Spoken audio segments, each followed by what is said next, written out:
সন্তান আদর্শ সন্তান গঠনে পিতামাতার ভূমিকা, সুন্দর নাম রাখা, এই বিষয়গুলো কিন্তু আছে, যদি আপনি বলেন আর ভূমিকার ব্যাপারে। জি, বাবা মার প্রথম দায়িত্ব হচ্ছে তাকে তাওহীদের বাণী শুনিয়ে দেওয়া। এজন্যই ছেলে সন্তান জন্মগ্রহণ করলে আমরা আজান এবং ইকামত তার কানে শুনিয়ে দেই। একইভাবে তার একটা ভালো নাম রাখা, কারণ রাসূলুল্লাহ সাল্লাল্লাহু আলাইহি ওয়াসাল্লামের কাছে কেউ আসলেই আল্লাহ নবী তার খারাপ নাম থাকলে, খারাপ অর্থের নাম থাকলে সেটা পাল্টে দিতেন। এমনকি একজন সাহাবীর লম্বা একটা হাদিস আছে, তার বাবার নাম ছিল হাজন। তিনি এসে আল্লাহ রাসূলকে বললেন, আমার নাম হাজন। আল্লাহ রাসূল বললেন, বাল আনতা সাহাল। লোকটি বলল, আমি তো এমন নাম পাল্টানোর পক্ষে না যে নামটা আমার বাবা রেখেছেন। আল্লাহ রাসূল সাল্লাল্লাহু আলাইহি ওয়াসাল্লাম তাকে আর কোনো কথা বললেন না। তার ছেলে পরবর্তীতে বলছেন, এরপর থেকে দুশ্চিন্তা, হাজন মানে দুশ্চিন্তা, আমাদের সংসার থেকে আর দুশ্চিন্তা কখনো দূর হতো না। এই জন্য ভালো একটা নাম রাখা, নাম অনেক প্রভাব বিস্তার করে একটা সন্তানের উপরে। তৃতীয়ত হচ্ছে তার আকিকা করা এবং ধর্মীয় রীতি অনুযায়ী তার জন্য যা যা করার সেগুলো পালন করা। আর সবচাইতে বড় যেটা, সেটা হচ্ছে সন্তানের জন্য বাবা মা বেশি বেশি দোয়া করবেন।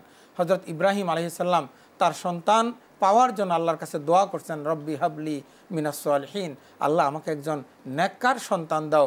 আল্লাহ বলছেন, ফাবাশশারনাহু বিগুলামিন হালিম, এমন সৎ, এমন নেক, এমন ধৈর্যশীল এক সন্তান আমি তাকে দান করলাম।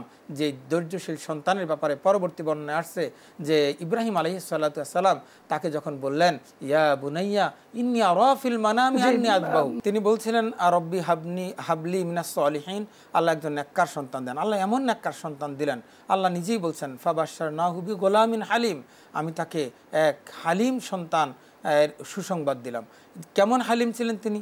তিনি যখন ওই যে কোরবানির ইতিহাস আমরা জানি, তিনি যখন তার সন্তানকে কোরবানির জন্য নিয়ে গিয়েছিলেন এবং গিয়ে প্রস্তাব দিলেন, ইন্নী আরা ফিল মানাম আন্নী আযবাহুক, হে আমার বৎস, আমি স্বপ্নে দেখলাম আমি তোমাকে জবাই করতেছি, ফাংদুর মাযা তারা, তুমি বলো এখন তোমার মতামত কি। তিনি বলছিলেন, ইসমাঈল আলাইহিস সালাম তখন 13-14 বছর বয়স, তিনি বলছিলেন, ইয়া আবাতি ফাআল মা তু'মার সাতাজিদুনি ইনশাআল্লাহু মিনাস সালিহিন, হে আমার পিতা, আপনি যা আদিষ্ট হয়েছেন আল্লাহ আপনার রবের পক্ষ থেকে আপনি বাস্তবায়ন করুন, আশা করা যায় আপনি আমাকে ধৈর্যশীলদের অন্তর্ভুক্ত পাবেন। এই জন্য সন্তানের জন্য বেশি বেশি দোয়া করা, তার জন্য মাগফিরাতের দোয়া করা। আমরা কথায় কথায় সন্তানদেরকে অনেক সময় এমন সব স্লেজ ল্যাঙ্গুয়েজ ব্যবহার করি, এমন সব শব্দ বলে ফেলি যেটা তার ভবিষ্যৎ জীবনটাকে ধ্বংস করে দেয়। কারণ বাবা মায়ের দোয়া আল্লাহ ফিরান না।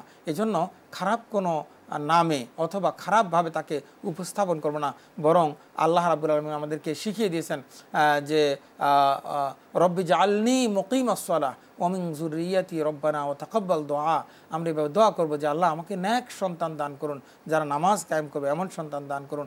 বেশি বেশি সন্তানের জন্য দোয়া করব। আর তাকে আদর্শ বন্ধু, কাদের সাথে চলে, কাদের সাথে তার বন্ধুত্ব, এগুলো আমরা দেখব। হ্যাঁ, যে কারণ সন্তান তার বন্ধু দ্বারাও পরিবর্তিত হয়ে যেতে পারে।